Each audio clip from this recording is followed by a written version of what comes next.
할렐루야. 여호와를 경외하며 그의 계명을 크게 즐거워하는 자는 복이 있도다. 그의 후손이 땅에서 강성하며 정직한 자들의 후손에게 복이 있으리로다. 부와 재물이 그의 집에 있으며 그의 공의가 영구히 서 있으리로다. 정직한 자들에게는 흑암 중에 빛이 일어나나니 그는 자비롭고 긍휼이 많으며 의로운 이로다. 은혜를 베풀며 구워주는 자는 잘 되나니 그 일을 정의로 행하리로다. 그는 영원히 흔들리지 아니하며 의인은 영원히 기억되리로다. 아멘. 세세무궁토록 찬양과 영광과 경배를 받으시 합당하신 우리 하나님 아버지께 찬양과 영광과 경배를 올려드립니다. 주의 백성들을 하나님께서 창세전에 예정하시고 하나님의 구원의 날에 불러주시며 하나님 백성 삼아주시고 영원한 생명 천국을 기업으로 주심을 감사드립니다. 험한 세상 사는 날 동안에도 택하신 백성들을 눈동자처럼 지키시며 돌보시며 생명 싸게 감싸 주셔서 오늘 하나님 앞에 함께 모여 예배드리게 됨을 감사드립니다. 하나님 이 자리에 임재하셔서 저희가 드리는 예배를 기쁘게 받아 주시옵소서. 이 예배가 하나님께는 영광이 되게 하시고 저희 모두에게는 무한한 은혜의 복된 시간 되게 하여 주시옵소서. 주의 백성들이 주님 앞에 나왔지만 삶의 무거운 짐, 질병, 염려 문제 가지고 왔습니다. 이 시간 하나님 앞에 감사로 예배 드리오니 우리의 삶의 모든 문제를 내려놓고 찬양하며 예배하며 기도할 때에 하나님의 능력의 역사가, 하나님의 치유의 역사가, 하나님의 응답의 역사가 이 자리에 임하게 하여 주시옵소서. 그래서 왔을 때는 무거운 마음으로 왔을지라도 돌아갈 때에는 마음의 평안함과 영육간의 새힘 얻어서 삶의 자리로 돌아가게 하여 주시옵소서. 오늘도 주의 성령님께서 우리 가운데 함께하여 주심을 감사드리며 예수님의 이름으로 기도드리옵나이다. 아멘. 찬송가 69장 부르시겠습니다.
저주와 많은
한 주간의 삶을 돌아보면서 하나님 앞에 우리의 모든 허물과 죄를 다 고백하는 참회 기도 드리겠습니다.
하나님께서 참여한 우리에게 주시는 말씀입니다. 여호와께서 말씀하시되 오라 우리가 서로 변론하자. 너희의 죄가 주홍 같을지라도 눈과 같이 씌어질 것이요 진홍같이 붉을지라도 양털같이 시게 되리라. 아멘. 사도신경으로 하나님께 신앙 고백 드리겠습니다. 나는 전능하신 아버지 하나님 천지의 창조주를 믿습니다. 나는 그의 유일하신 아들 우리 주 예수 그리스도를 믿습니다.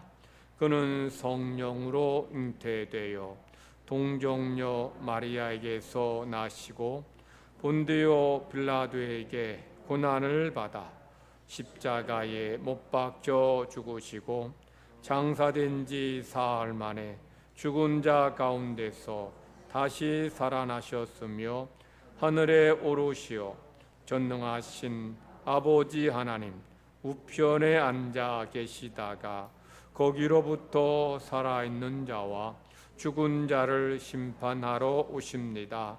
나는 성령을 믿으며 거룩한 공교회와 성도의 교제와 죄를 용서받는 것과 몸의 부활과 영생을 믿습니다.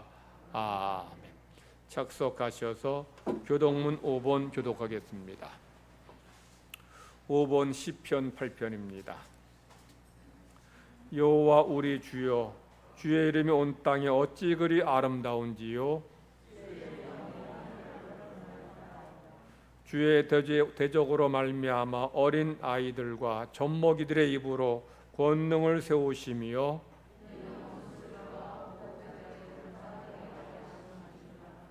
주의 손가락으로 만드신 주의 하늘과 사람이 무엇이기에 주께서 그를 생각하시며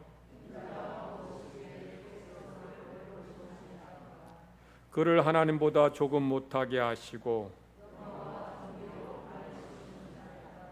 주의 손으로 만드신 것을 다스리게 하시고 만물을 그의 발 아래에 두셨으니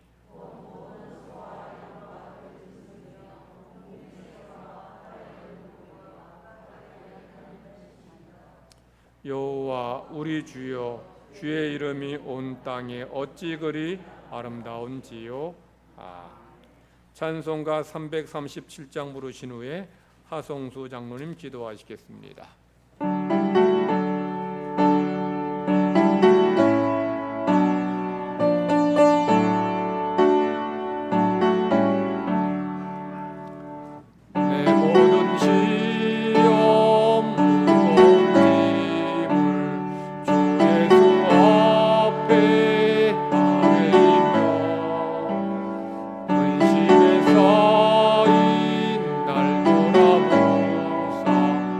내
자비로우시고 자비로우신 하나님, 사랑하는 자녀들 거룩한 예배로 인도하여 주셔서 천국 잔치로 인도하여 주신 하나님의 은혜와 사랑에 감사를 드립니다. 이 시간 온몸과 정성과 마음으로 예배할 때에 하나님이 기뻐 받으시는 예배가 되게 하여 주옵소서. 가난 혼인 잔치가 되는 은혜를 더하여 주옵소서. 하늘의 신령한 복으로 채워주시고 땅의 기름진 복으로 채워지는 이 은혜를 하나님 더하여 주옵시기를 원하옵나이다.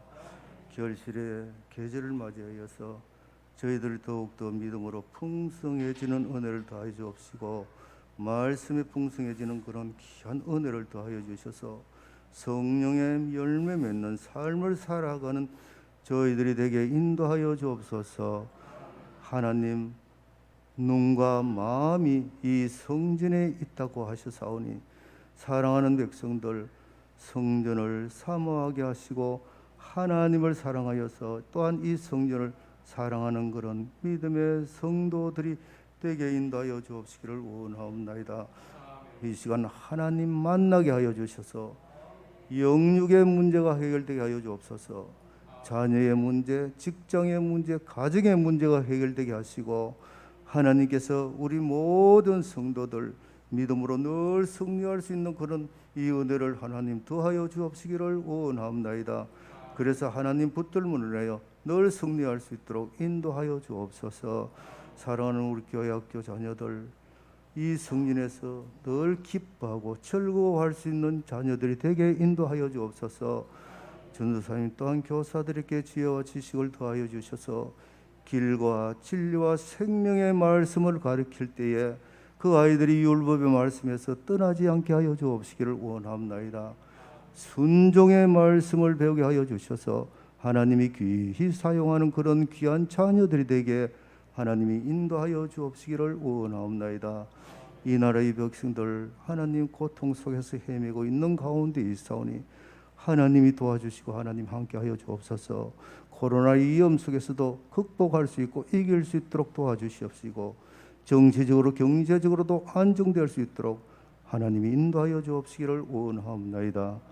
하나님 안에만이 자유함이 있다고 하셨사오니 저 북한에도 하나님 자유함을 주셔서 신앙으로 하나님 이길 수 있고 극복할 수 있고 복음으로 하나 될 수 있는 이 나라가 되게 인도하여 주옵시기를 원합나이다. 정치적으로 경제적으로도 안정시켜 주시옵시기를 원합나이다. 이 시간 하나님 주의 종을 통해서 주시는 귀한 말씀이 하나님은 능력의 말씀이 되게 하시고 나에게 주시는 귀한 말씀이 되게 도와주옵소서. 치유의 말씀이 되기를 원합니다. 회복의 말씀이 되기를 원합니다. 하나님 모두가 은혜 받을 수 있는 시간 되게 인도하여 주옵소서.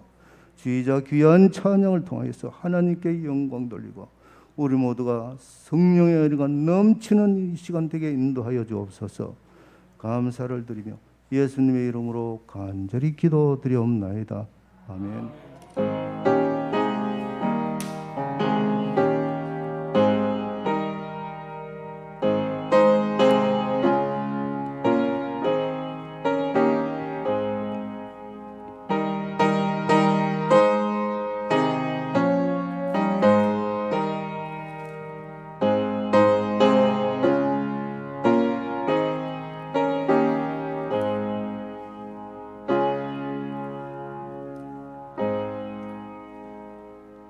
하나님께서 오늘 우리에게 주시는 말씀은 출애굽기 4장 10절로 20절까지 말씀입니다. 구약 성경 86면에 있습니다. 제가 봉독하겠습니다.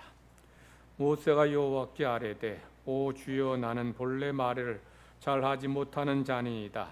주께서 주의 종에게 명령하신 후에도 역시 그러하니 나는 입이 뻣뻣하고 혀가 둔한 자니이다.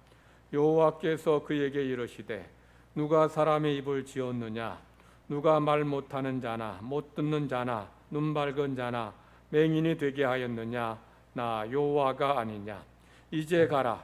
내가 내 입과 함께 있어서 할 말을 가르치리라. 모세가 이르되 오 주여 보낼 만한 자를 보내소서. 여호와께서 모세를 향하여 노하여 이르시되 레위 사람 내 형 아론이 있지 아니하냐? 그가 말 잘하는 것을 내가 아노라. 그가 너를 만나러 나오나니 그가 너를 볼 때에 그의 마음에 기쁨이 있을 것이라. 너는 그에게 말하고 그의 입에 할 말을 주라. 내가 내 입과 그의 입에 함께 있어서 너희들의 행할 일을 가르치리라. 그가 너를 대신하여 백성에게 말할 것이니 그는 내 입을 대신할 것이요 너는 그에게 하나님같이 되리라. 너는 이 지팡이를 손에 잡고 이것으로 이적을 행할지니라. 모세가 그의 장인 이드로에게로 돌아가서 그에게 이르되 내가 애굽에 있는 내 형제들에게로 돌아가서 그들이 아직 살아있는지 알아보려 하오니 나로 가게 하소서. 이드로가 모세에게 평안히 가라 하니라. 여호와께서 미디안에서 모세에게 이르시되 애굽으로 돌아가라. 내 목숨을 노리던 자가 다 죽었느니라. 모세가 그의 아내와 아들들을 나귀에 태우고 애굽으로 돌아가는데 모세가 하나님의 지팡이를 손에 잡았더라. 아멘. 김동희 지휘자 특송하겠습니다.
아멘.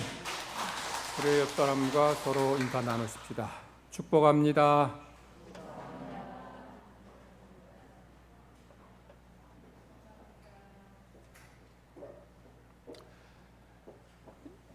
영화나 드라마를 보면 허무하게 끝날 때가 있어요. 제가 전에 우주전쟁이란 그 외국 영화를 봤는데 영화의 내용은 외계인이 지구를 침공하는 겁니다. 외계인이 지구를 침공해서 지구에 내려왔는데 우주선에 하늘에 이제 우주선이 떠 있습니다. 떠 있는데 우주선에 방어막이 쳐 있어서 이 방어막을 뚫을 수가 없는 거예요. 이 우주선에서 외계인이 진공청소기처럼 사람들을 이제 빨아들여서 다 잡아먹어요. 잡아먹지만 속수무책입니다. 그래서 전 세계의 과학자들, 지도자들이 모여서 우주인의 공격을 막아보려 하지만 이 방어막을 뚫을 수가 없는 거예요.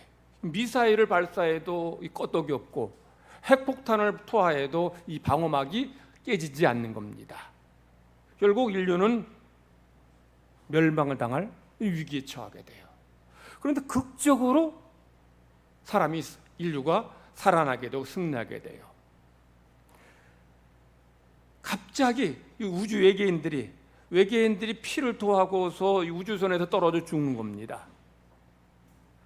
핵폭탄을 쏴도 깨지지 않고, 그리고 어떤 무기로도 이 방어막을 뚫을 수 없는데 왜 이렇게 갑자기 외계인들이 피를 토하고 우주선 밑으로 떨어져 죽을까요? 끝에 가서 이제 그 이유를 말해주고 있어요. 외계인이 사람을 잡아먹었는데 그 사람이 바이러스에 감염이 된 겁니다. 그러니까 바이러스에 감염된 사람을 잡아먹었더니 우주인들이 같이 병에 들어서 피를 토하고 이렇게 우주선 밖으로 떨어져 죽는 거예요. 어떤 무기로도, 핵무기로도 깨뜨릴 수 없었던 이런 그 우주선의 방어막을 뜬금없이 이 바이러스가 무너뜨렸던, 그래서 인류가 멸망당하지 않고 죽지 않았다, 뭐 그런 내용의 그런 영화였어요. 앞에 보면 아주 거대한 그런 그 우주선이 등장해서 막 그냥 스케일이 아주 굉장하게 진행하는데 끝을 가니까 너무 허무하게 끝이 나서 다들 이게 뭐야 이랬던 그런 심정이, 그런 기억이 떠올라요. 오늘 성경 본문을 보면 그런 것 같아요. 본문의 상황이 이와 비슷한 상황처럼 보여요. 지난주에 말씀드렸던 것처럼 하나님께서 모세를 이스라엘의 지도자로 세우시기 위해서 그에게 3가지 기적을 행하게 하셔요. 그러니 모세가 당당하게 가라는 거예요. 이 하나님 보이신 기적만큼 하나님이 함께 하신다는 확실한 보증은 없어요. 그러니 모세에게 가도 좋다, 가라 라고 말씀하시는 거예요. 그런데 모세가 또 사양합니다. 10절 말씀입니다. 모세가 여호와께 아뢰되 오 주여, 나는 본래 말을 잘하지 못하는 자니이다.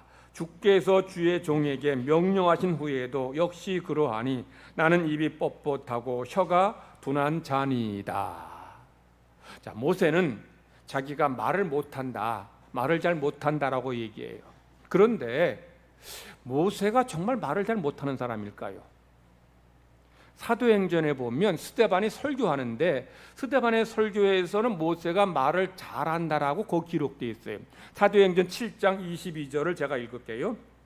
모세가 애굽 사람의 모든 지혜를 배워 그의 말과 하는 일들이 능하더라. 여러분, 말이 능하다는 말은 무슨 뜻이에요? 말 잘한다는 뜻입니다. 스데반은, 성경 기자는 모세가 말을 잘했다라고 기록해요.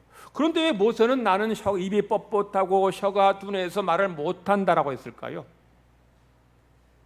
모세가 40년 동안 미디안 광야에서 살았기 때문에.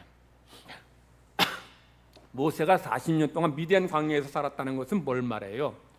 애굽 말을 40년 동안 하지 못했다는 거예요. 이 미디안에서 모세가 누구와 애굽 말로 말을 했겠습니까?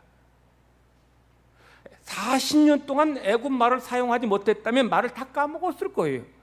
혹 어릴 때부터 40년 동안 애굽궁에서 자라면서 애굽 말을 잘 배웠을지는 몰라도 그 이후로 40년 동안 미디안 광야에서 지내면서 미디안 말만 사용했지 애굽 말을 사용하지 않았으니 말을 잘 할 수 있겠어요.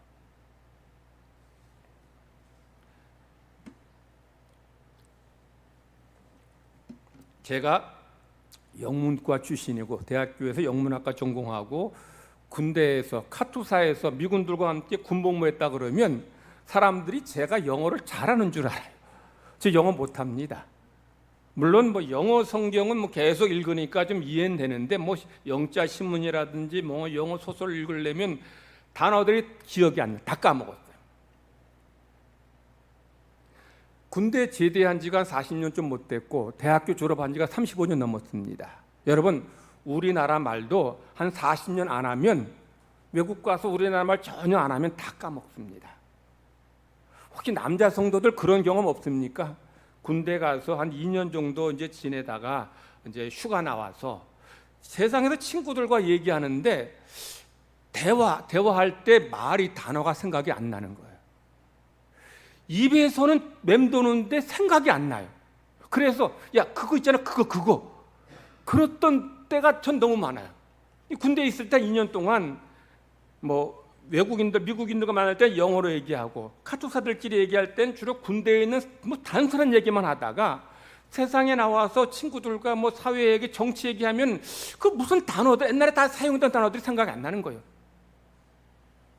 20년 넘게 사용했던 말들도 2년 동안쯤 뭐 군대에 들어가서 세상만 안 썼다라고 해서 그런 단어들이, 그런 말들이 떠오르지 않고 생각이 나지 않았다면, 모세가 40년 동안 광야에서, 미디안 광야에서 지낼 때 이집트 말을 사용하지 않았을 때에 나 말 못합니다, 나 입이 뻣뻣하고 혀가 둔합니다, 이렇게 말했던 심정, 전 이해가 되더라고요. 그럴 수 있는 거예요. 그래서 하나님께서 모세에게 다시 말씀하십니다. 11절 12절입니다. 여호와께서 그에게 이르시되 누가 사람의 입을 지었느냐? 누가 말 못하는 자나 못 듣는 자나 눈 밝은 자나 맹인이 되게 하였느냐? 나 여호와가 아니냐? 이제 가라. 내가 네 입과 함께 있어서 할 말을 가르치리라.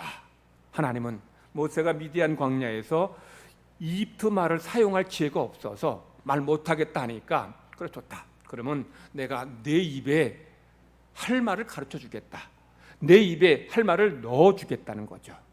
하나님이 모세 입에 할 말을 넣어주면, 할 말을 가르쳐 주면 뭐가 걱정이겠어요? 우리 오순절 마가의 다락방에 모인 제자들, 성령의 능력 받으니까 한 번도 사용해 보지 못한 외국말을 자유자재로 방언으로 말했어요. 이 제자들 한 번도 들어본 적도 없고 배운 적도 없고 해본 적도 없는 이 외국어를 성령의 능력으로 충만해 주니까 자유자재로 말했어요. 하물며 하나님께서 모세 입에 할 말을 가르쳐 주신다면, 비록 광야에서 40년 동안 애굽 말을 사용하지 않았다 할지라도 얼마든지 할 수 있게 하시겠다는 거예요. 그러니 걱정하지 말고 가라는 겁니다. 그런데 모세가 또다시 사용합니다. 13절입니다. 모세가 이르되 오 주여 보낼 만한 자를 보내소서. 모세도 한 고집하는 것 같아요. 근데 모세가 한 고집했어가 아니라, 고집이 세서가 아니라 뭐 때문에? 열등감이죠. 그 속에서 치유되지 않은 상처, 열등감 때문에 못하겠다, 안 하겠다라는 거예요. 못하겠다는 거예요. 안 하는 게 아니라 못하는 거죠. 그러니까 하나님 모세에게 화를 내십니다. 그러면서 그럼 모세에게 대안을 제시해. 그래 모세야, 네가 미디안 광야에서 40년 지내다가 말을 못한다 하니 그러면 내가 너와 함께 아론을, 말 잘하는 아론을 같이 보내겠다. 그러면 너는 아론에게 말하고 아론은 바로에게 말하면 되지 않겠느냐. 그리고 하나님께서 또다시 말씀하셔요. 내가 아론의 입에도 함께 있을 것이고 너희 입에도 함께 있을 것이다. 그러니 너희들이 행할 일을 내가 넉넉하게 감당하도록 도와주겠다라고 말씀하셔요. 자, 그리고 하나님은 모세 아론에게 또다시 이렇게 말씀하셔요. 16절입니다. 그가 너를 대신하여 백성에게 말할 것이니 그는 네 입을 대신할 것이요 너는 그에게 하나님같이 되리라. 자, 이게 무슨 말인가 하면 하나님께서 모세의 대언자로 아론을 세우시겠다는 거죠. 그리고 모세는 아론에게 하나님처럼 되게 하겠다는 거예요. 아론은 모세의 대언자고 모세는 하나님의 대언자예요. 자, 그러니 하나님께서 이 모세를 아론에게 하나님처럼 높임받게, 존경받게 하시겠다는 거예요. 모세가 비록 아론의 동생이긴 하지만 하나님은 모세를 아론보다 더 높여주시고 영적인 권위를 주셔서 이 아론이 모세를 존경하게 하고 높이게 하겠다. 그러니 너 걱정하지 말고 가라라고 말씀하셔요. 그러자 모세가 하나님께 순종해서 갑니다. 18절 말씀 보면 모세가 이드로에게 가서 내가 애굽에 있는 내 형제들에게로 돌아가서 그들이 아직 살아있는지 알아보려 하오니 나로 가게 하소서라고 요청해요. 모세가 이제 이집트로 돌아가서 내 백성 이스라엘 백성을 구원하겠다라는 거죠. 제가 서론에서 영화나 드라마가 끝에 가서 아주 허무하게 끝이 난 그런 얘기를 말씀드렸어요. 지금 모세와 하나님과의 대화가 이와 똑같아요. 자, 하나님이 모세에게 애굽으로 가라 하니까 모세는 저 죽어도 못 갑니다. 왜 못하냐? 왜 못 가냐? 저 말 못합니다. 계속 하나님은 가라 하시고 모세는 못 간다, 못한다라는 거예요. 하나님과 모세가 지금 계속 팽팽하게 대립하고 있어요. 16절까지 보면 모세가 절대로 안 갈 것 같아요. 근데 갑자기 16절 지나면서 모세가 간다는 거예요. 아니 조금 전까지만 해도 절대로 죽어도 모세가 안 갈 것처럼 보였는데 왜 갑자기 모세가 가겠다가 있을까요? 17절 여기서 답을 찾을 수 있어요. 너는 이 지팡이를 손에 잡고 이것으로 이적을 행할지니라. 이 말씀에 담긴 의미가 뭘까요? 모세는 지금까지 핑계대고 사양했어요. 하나님, 백성들이 나를 믿지 않을 겁니다. 내 말을 받아들이지 않을 겁니다. 내가 하나님 만났다는 거 그들이 전혀 믿지도 않고 의심할 겁니다. 저는 말을 못합니다. 계속 이러는 거예요. 그러니까 하나님께서 모세야, 안다, 나도 알아.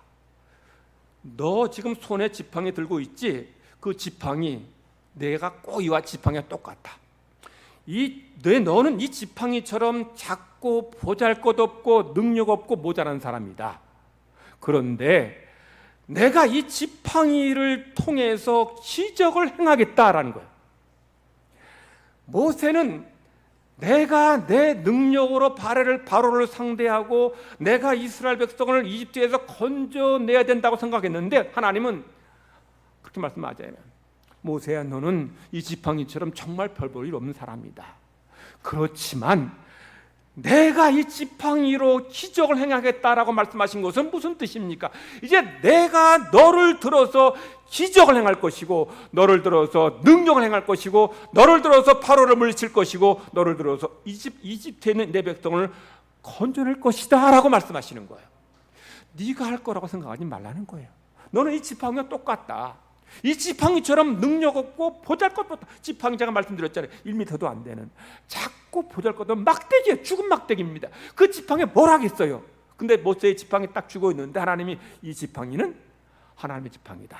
내 능력의 지팡이다. 그러니 내가 너를 들어서 이 지팡이를 통해서 놀라운 기적을, 구원의 역사를 행할 것이니 너는 두려워하지 말아라 라고 말씀하시는 거예요.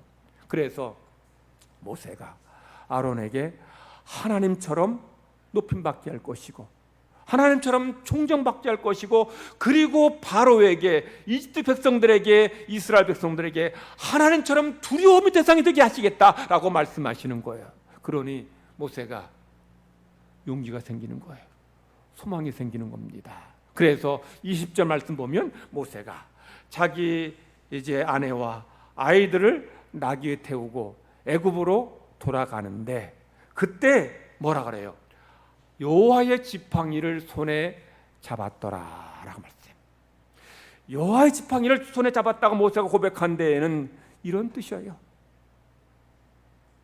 모세가 내가 이제부터는 하나님의 대언자로, 하나님의 사람으로, 하나님의 능력 일꾼으로 내가 일하겠다.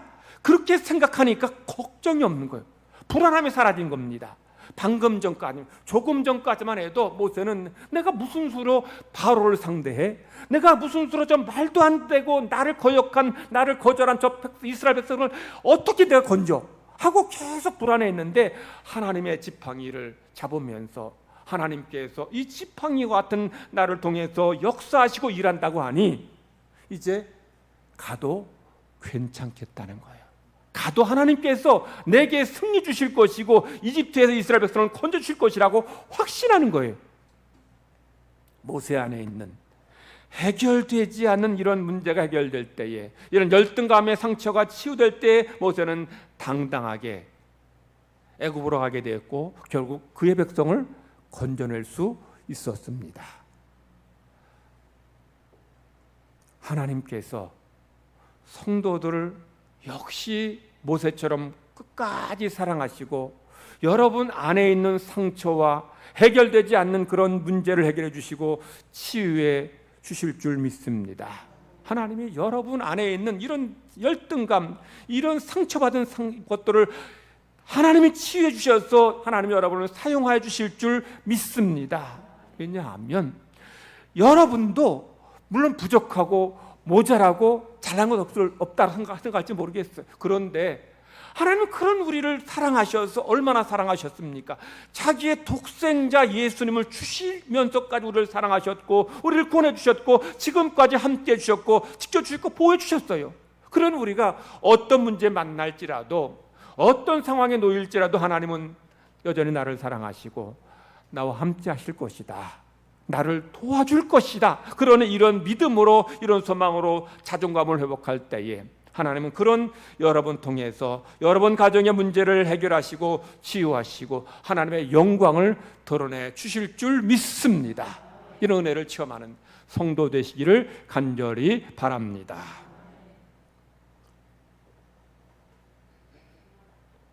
모세가 이제 하나님 말씀에 순종해서 애굽으로 돌아가면서 자기 장인에게 찾아가 말합니다. 장인어른, 제가 이제 이집트로 돌아가야 되겠습니다. 이집트에 있는 내 형제들이 지금 살아있는지 가서 보고 그들을 건져야 되겠습니다 라고 이렇게 말해요. 성도 여러분, 모세가 말한 이집트에 있는 모세의 형제들 지금 어떤 상태에 있습니까? 압제로, 고난으로 지금 탄식하고 하나님께 부르짖는 사람들이에요. 바로의 압제로 고통당하고 있고 이집트 사람들로 인해서 고난 중에 있는 사람들입니다. 그래서 모세는 내가 이집트로 돌아가서 그들을 고난에서 건지겠다는 거예요. 물론 모세 하는 건 아니에요. 하나님께서 모세를 통해서 하시겠죠. 그때 모세는 이게 내가 할 일이라고 생각하는 거예요. 내가 이제 고난당하는, 지금 죽지 못해 살고 있는 이 백성들을 이집트에서 건져내겠다고 결단하고 이집트로 가겠다는 거예요. 이번 추석 때 넷플릭스라고 하는 그런 공중파 방송에서 드라마 하나가 방송됐는데 그 오징어 게임이란 드라마가 아주 큰 반향을 일으켜요. 넷플릭스란 그 회사에서 우리나라만이 아니라 전 세계 82개국의 그 방송을 이제 그 영화나 뭐 그 나라에서 뭐 재미있는 드라마를 방송해 주는데, 이 오징어 게임이란 드라마가 우리나라에서도 넷플릭스 2위를 했는데 전 세계 82개국에서 다 1위를 했어요. 보면 잘 만들었어요. 재밌게 잘 만들었습니다. 그 드라마의 내용이 뭐냐면 456명의 사람들한 내용인데, 제가 그 드라마 보면서 그 드라마에 나타난 그 반기독교적인 모습들, 또 기독교인을 우스꽝스럽게 묘사하고 기독교를 폄하하는 그런 모습 때문에 보면서 좀 불편했어요. 그런데도 제가 그걸 끝까지 본 이유는 거기서 우리 시대 사람들, 우리나라만이 아니고 전 세계 많은 사람들의 삶을 잘 보여주고 있어요. 여러 가지 참 많은 메시지를 주고 있습니다.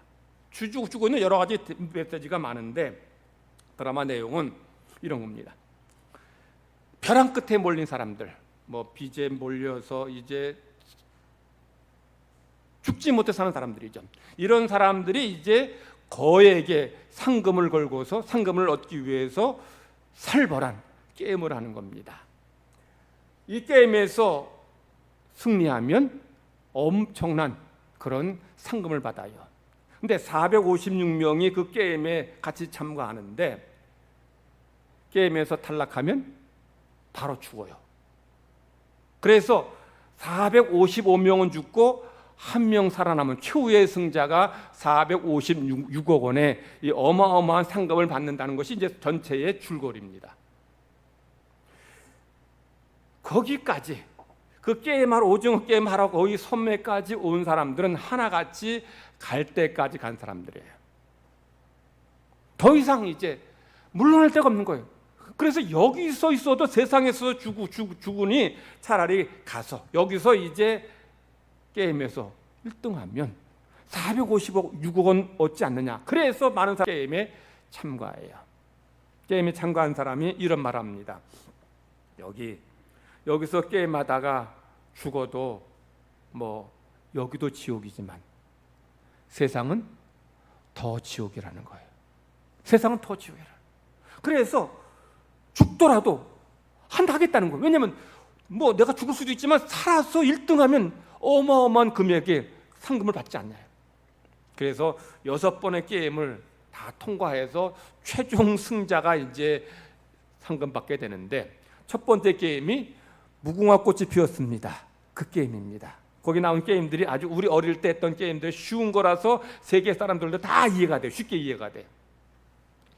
무궁화 꽃이 피었습니다 하고 술래가 이제 뒤돌아봤을 때 움직인 사람들 어떻게 해? 바로 탈락이에요. 그런데 이제 이 게임에서는 5분 동안 무궁화 꽃이 피었습니다라고 돌아볼 때 이제 걸리지 않고 이제 술래 있는 데까지 들어와야지 사는 거예요.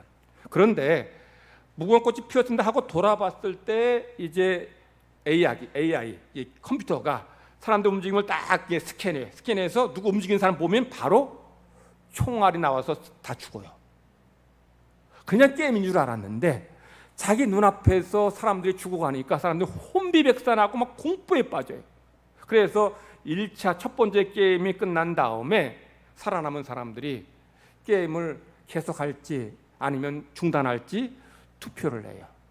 그 사람들 255명이 죽었고 1차에서 살아남은 사람이 201명입니다. 그 사람들 게임을 중단하고 나가자 했을까요? 아니면 거기 계속 남아서 게임하자 했을까요? 다 나가겠다 그랬는데, 처음에는 다 나가겠다 그랬는데 나가려고 하니까 하늘에 이제 천장에서 이제 어마어마하게 큰 이제 돼지 저금통, 투명 제거 돼지 저금통이 내려오면서 거기에 256억 원의 돈이 쏟아지는 거예요. 그러면서 이제 설명해. 여러분이 지금 여기서 그냥 나가면 이 256억 원은 죽은 사람들 한 사람당 1억 원씩 그 가족으로 줍니다. 그러나 여러분은 빈손으로 나가야 됩니다. 그런데 여러분이 계속 게임을 하게 되면 256억 원 플러스 201억 원, 456억 원을 차지하게 됩니다. 라고 얘기해요. 그리고 투표를 합니다. 투표했는데 100명은 계속 게임하자, 101명은 나가자, 못하겠다, 무슨 못하겠다, 나가자. 결국 과반수가 넘어서 다 나갑니다. 나갔지만 나갔다고 세상이 변했습니까? 나갔다고 빚이 사라졌어요? 며칠 사이에 나가도 여전히 빚은 그대로 남아있고, 그리고 사채업자들은 찾아와서 눈알 빼가겠다, 안구 빼가겠다, 신장 하나 빼가겠다 협박하고 위협합니다. 점점 더 벼랑 끝으로 몰려요. 그러니 그 사람 나간 사람들이 다시 자기 발로 자발적으로 다시 들어가요. 다시 게임하겠다고. 죽어도 좋다. 어차피 여기서 죽으나 들어가서 죽으나, 그래도 들어가서는 그래도 456억 원 탈 가능성이 있지 않느냐 해서 다 들어가요. 이 드라마에서 말하고자 하는 메시지가 참 많이 있어요. 그 중에 하나가 드라마 오징어 게임에 참가한 사람들의 힘든 만큼 이 세상에서 살고 있는 사람들의 삶도 힘들고 고달프다는 거예요. 드라마 다 방송되고 나서 사람들의 반응이 올라왔는데, 어떤 사람 드라마 보면서 오징어 게임에 참가한 사람들의 모습이 내 모습과 너무 똑같아가지고 눈물 났다는 거예요. 어떤 사람들은 그 드라마에 참가한 사람들보다 내가 더 힘들다고 그렇게 고백하는 거예요. 너무 힘들다는 거예요. 그래서 나도 정말 죽지 못해 살고 있다. 그렇게 말들 하고 있어요.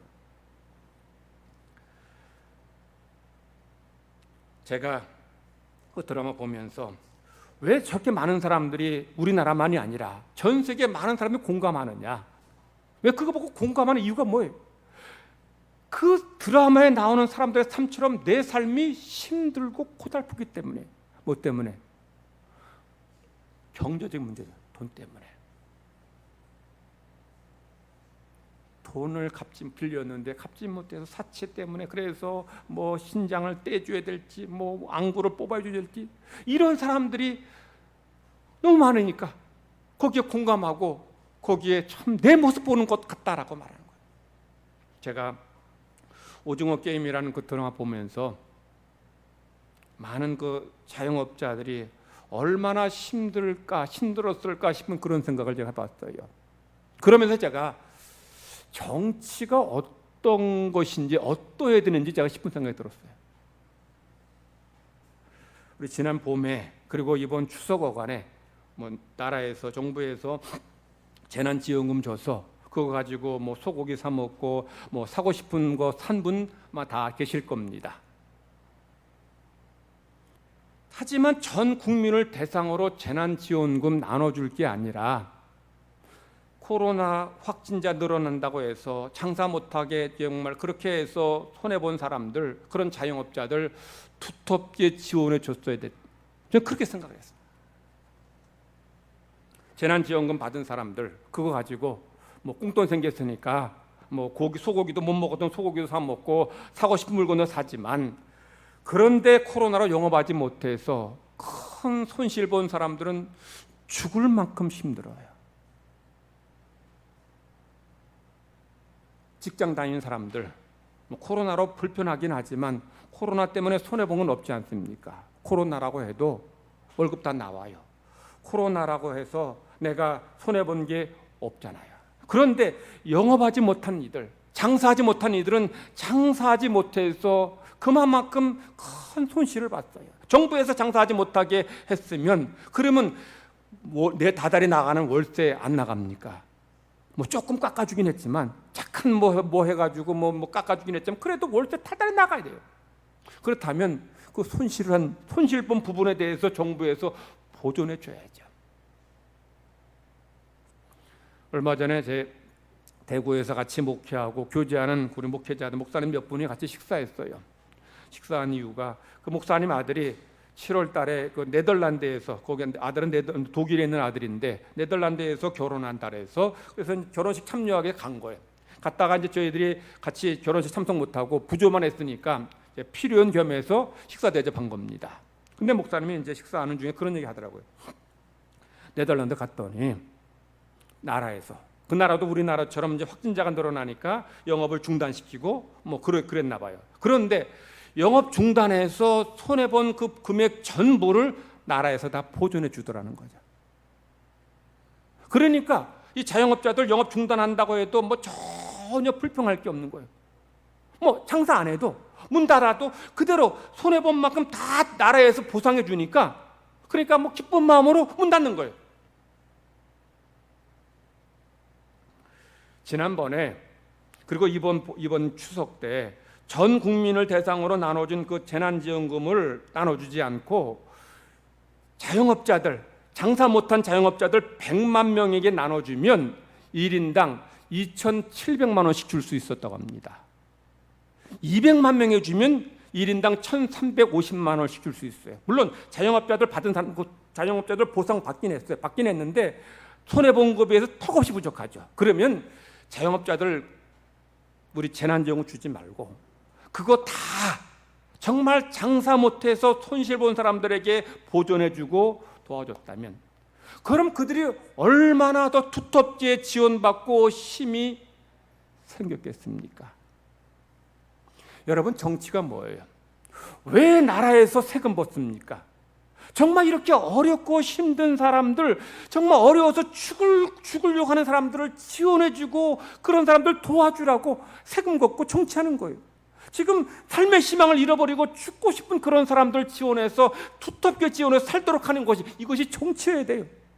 그런데 국민들은 인기 얻으려고, 표 얻으려고, 정권 유지하려고 국민이 낸 세금을 마치 자기 돈인 양 인심 쓰고 그렇게 하는 이런 정치가 과연 건강한 정치겠냐는 거예요. 물론 국민들은 다 재난지원금 받는 거 다 원했어요. 대부분. 뭐 저도 꽁도 주니 쓰긴 받긴 받았고 쓰긴 썼어요. 썼지만 재난지원금 얘기하지 말고 국민의 조버릇하면 또 계속 또 줘야 되고, 그러니 애초부터 지금 우리가 이런 어려움 가운데 있어서 우리 코로나 확진자 늘어나니 이거 우리 잡기 위해서, 이거 진정하기 위해서 자영업자들 우리 문 닫아야 됩니다. 대신 그들에게 장사 못했으니 이 손해본 부분에 대해서는 나라에서 세금으로 이렇게 지원해 주겠습니다. 이렇게 설득했다면 돈 받고서도 뭐 받니 못 받느니 서로 뭐 원망할 것도 없고 또 빚내서 했느니 이런 원망도 안 나왔을 거예요. 정치는 바르게 다스리는 거예요. 모두 다 잘 살게 하는 건 좋지만 그렇지 못할 때에 정말 더 힘들고 죽고 싶을 만큼 고통스러운 사람들을 돌보고 살리는 게 이게 정치인 거예요. 그래서 모세가 왜 애굽으로 돌아가느냐? 애굽에 있는 내 동포들, 내 가족들, 내 형제들 죽었는지 모르겠다. 이 고난 속에 죽었는지 모르니 내가 그들을 구원하기 위해서 내가 가겠다는 거예요. 아니, 하나님께서 나를 통해서 그 죽음의 자리에 있는 내 동포들을 건져 주시도록 나를 보내신다는 거예요. 그래서 여러분, 나라의 지도자 선택할 때에는 철학 있는, 지금 그런 사람 선택해야 돼요. 그런 사람이 되도록 기도해야 되고 그런 지도자를 선택해야 돼요. 그죠? 정권 유지하기에, 국민 인기 얻으려고, 표 받으려고 그렇게 돈 쓰는 그런 지도자, 저런 정당 말고 정말 국가를 위해서, 국민을 위해서 일하는 그런 지도자, 이런 지도자를 선출해야 돼요. 요즘 여당이든 야당이든 뭐 대통령 되겠다는 사람 보면 참 갑갑하고 한숨 나옵니다. 그래도 하나님께서 정말 최선의 그런 지도자는 아니어도 최악의 지도자는 피하는 그런 차악의 사람 선택하는 것이 정치를 하긴 하지만은, 하나님께서 우리나라를 불쌍히 여기셔서 정말 이 나라를 바르게 잘 이끌어갈 그런 지도자를 보내주시길 기도하시고, 비록 세상 정치에는 소망이 없어도 하나님께서 이집트에서 고난당하는 이스라엘 백성들을 건져주시고 구원해 주셨던 것처럼 우리 성도들, 이 땅에 불쌍한 하나님의 백성들을 하나님께서 고난에서 건져주시고 우리를 지켜주시고 보호해 주시기를 원합니다. 또 그러기를 우리 기도합니다. 하나님 은혜가 우리 모든 성도들 가운데, 또 많이 힘들어하는 그런 하나님 백성들 가운데 임하기를 간절히 바랍니다. 하나님 아버지, 감사합니다. 저희들을 구원하시고 하나님의 자녀 삼아주시니 감사드립니다. 하루하루 살아가기 힘든 험한 세상을 살지만 하나님, 주의 백성들을 지켜주시고 보호하시고 어려움 속에서도 용기 소망 잃지 않고 믿음으로 일어나게 하시고 믿음으로 승리하는 주님의 자녀들, 주님의 백성들 되게 하여 주시옵소서. 하나님께서 애굽에서 살았는지 죽었는지 모를 고난당하는 이스라엘 백성들을 구원하시기 위해서 모세를 보내시고 능력의 손으로 그들을 건져주셨던 것처럼 우리 가운데 고난당한 이들, 좌절하고 낙담한 이들, 절망한 이들을 주님께서 일으켜주시고 힘을 주시고 위로하시고 감당할 수 있도록 은혜 내리어 주시옵소서. 이 땅의 정치가 단지 표만 얻기 위한, 단지 권력을 얻기 위한 그런 정치, 그런데 혈안이 된 그런 정치가 아니라 국민을 생각하며 국가를 생각하며 미래를 바라보며 정치하는 그런 지도자들이 배출되게 하시고 그런 건강한 정치, 성숙한 정치가 우리에게도 있게 하여 주시옵소서. 그래서 이 땅이 하나님 은혜 속에서 더 좋은 나라, 하나님 은혜가, 하나님의 축복이 넘치는 나라가 되게 하여 주시옵소서. 크신 사랑 감사드리며 예수님의 이름으로 기도 드리옵나이다. 아멘. 찬송가 405장 부르시겠습니다.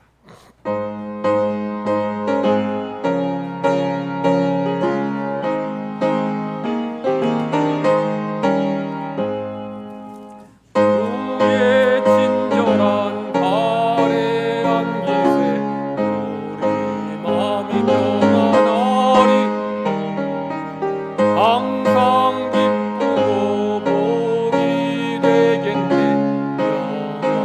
영원하신 발에 안기세 주의 발에 그 크신 발에 안기세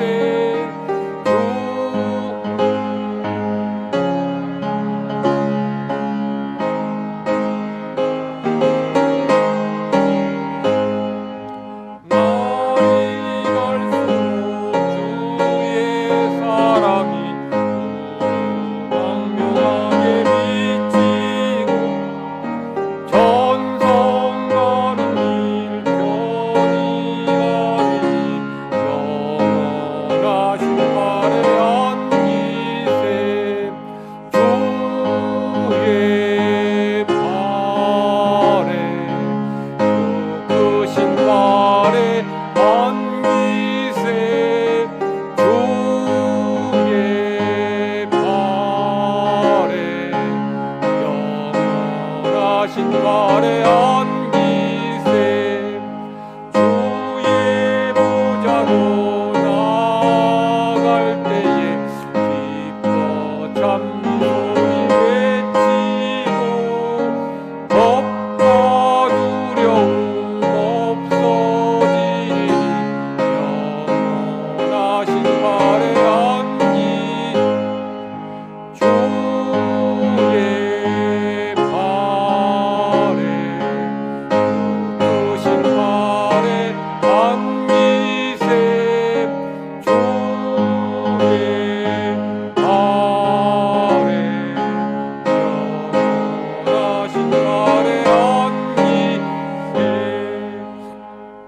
김인선 권사님, 일터에 나갈 수 있게 건강 회복되게 해주심을 감사합니다는 마음으로 예물 드립니다. 이혜신 권사님, 범사에 감사합니다. 우리 가정 지켜주옵소서 하는 마음으로 예물 드립니다. 기도드리겠습니다. 하나님 아버지, 하나님의 자녀들, 하나님의 은혜를 감사하는 마음으로 정성을 다해 예배하고 또한 우리의 감사의 마음을 물질에 담아 하나님 앞에 올려드립니다. 11조와 감사헌금 각종 예물 드리오니 기쁘게 받아 주시옵소서. 예물의 액수를 보시지 마시고 우리의 정성, 우리의 감사를 보시고서 흠양하여 주시기를 원하옵나이다. 하나님, 이 물질을 얻기 위해서 성도들이 생존 경쟁이 험난한 삶의 자리에서 땀 흘려 수고해서 일했습니다. 때로는 눈물 나게 힘든 일도 있고 스트레스 받기도 하고 모욕을 당하기도 하고 또 고달프고 힘들기도 하지만 참고 견디어 일해서 생명같이 소중한 물질 얻어 하나님께 감사하는 마음으로 바칩니다. 약속하신 대로 온전한 11조 드린 손길에 하늘 문을 여셔서 쌓을 곳이 없는 물질의 복으로 채워 주시옵소서. 감사한 손길에 더욱 좋은 일이, 감사한 일이, 기쁜 일이 넘쳐나게 하여 주시옵소서. 각종 예물 드리오니 이 예물을 통해서 하나님의 구원의 역사가 일어나게 하시고 사랑하는 가족 중에서, 믿지 않는 이들 중에서 우리가 구원받길 바라는 그 영혼들 구원하는 역사가 일어나게 하시고 또한 땅끝까지 복음이 전파되며 선교함으로 인해서 귀한 하나님 나라가 이 세상 가운데 확장되어지게 하여 주시옵소서. 감사로 예물 드립니다. 예물에 우리의 기도의 제목, 마음의 소원을 담아 하나님 앞에 올려드리오니 예물을 받으시고 우리의 기도 제목이 이루어지게 하여 주시고 응답하여 주시옵소서. 감사드리며 예수님의 이름으로 기도드리옵나이다. 아멘.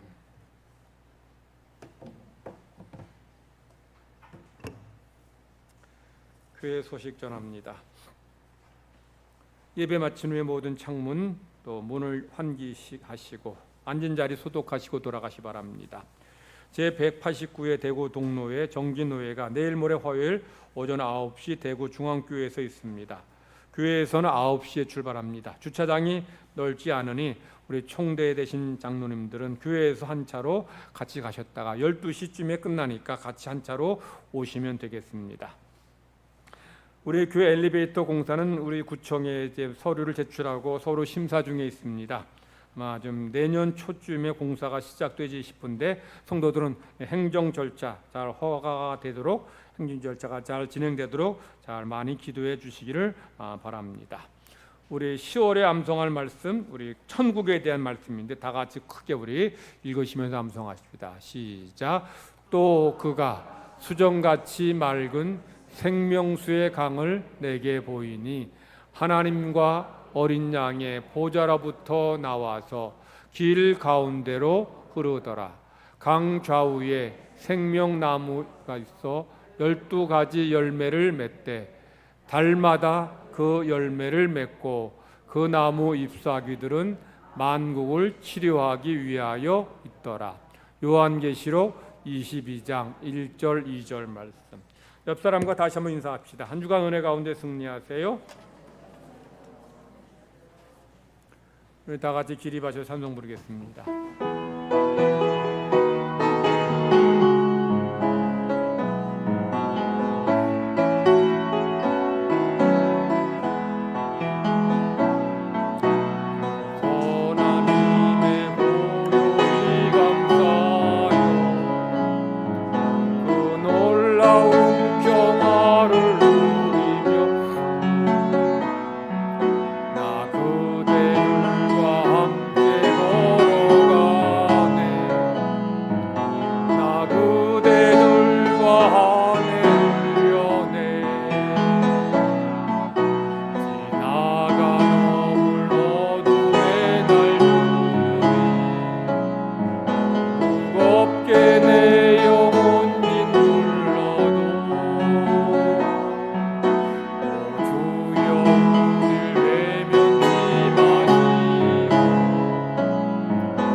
여호와는 내게 복을 주시고 너를 지키시기를 원하며 여호와는 그의 얼굴을 내게 비추사 은혜 베푸시기를 원하며 여호와는 그 얼굴을 내게로 향하여 드사 평강 주시기를 원하노라.